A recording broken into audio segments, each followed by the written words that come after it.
اعوذ باللہ من الشیطان الرجیم بسم اللہ الرحمن الرحیم۔ حضرت امیر المومنین علی ابن ابی طالب علیہ الصلوۃ والسلام کے مجموعہ کلام نہج البلاغہ کے تیسرے باب کا 269 نمبر فرمان۔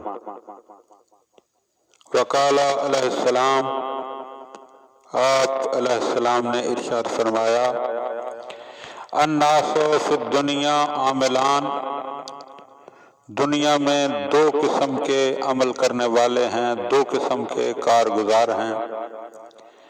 عاملہ فی الدنیا للدنیا، ایک کام کرنے والا وہ ہے جو دنیا میں دنیا ہی کی خاطر سرگرم عمل رہتا ہے۔ قد شغلتہ الدنیا عن آخرتہ، اور اس کی دنیا نے اسے آخرت سے غافل کر رکھا ہے۔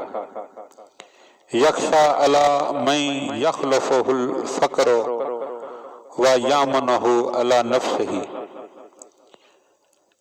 تو اسے اپنے پسماندگان کی تنگ دستی کا تو اندیشہ ہے، مگر اسے اپنی تنگ دستی سے بالکل خوف نہیں آتا۔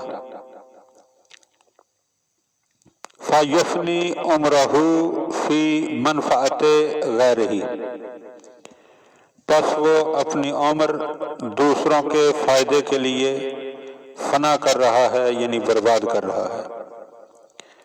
وَعَامِلَ فِي الدُّنْيَا لِمَا بَعْدُ فَجَاءَهُ الَّذِي لَهُ مِنَ الدُّنْيَا بِغَيْرِ عَمْلٍ، اور دوسرا عمل کرنے والا وہ شخص ہے جو دنیا میں آخرت کے لیے عمل کرتا ہے، لہذا دنیا کا حصہ اسے بغیر عمل کے ہاتھ آ جاتا ہے۔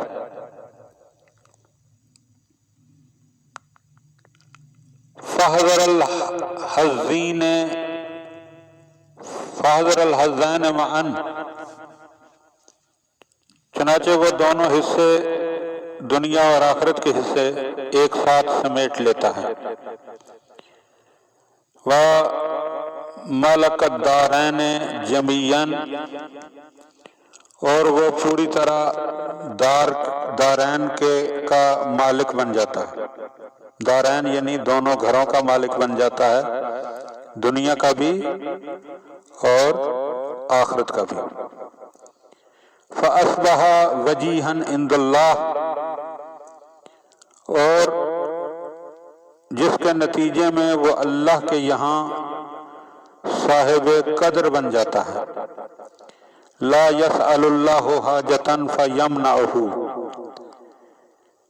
اور اس کی قدر اتنی ہو جاتی ہے کہ وہ اللہ سے کوئی ایسی مراد نہیں مانگتا جسے اللہ پورا نہ کرے۔ لہذا مولا متوجہ کر رہے ہیں کہ دنیا کے لیے کام کرنے کے ساتھ ساتھ انسان کو آخرت کی بھی فکر ہونی چاہیے۔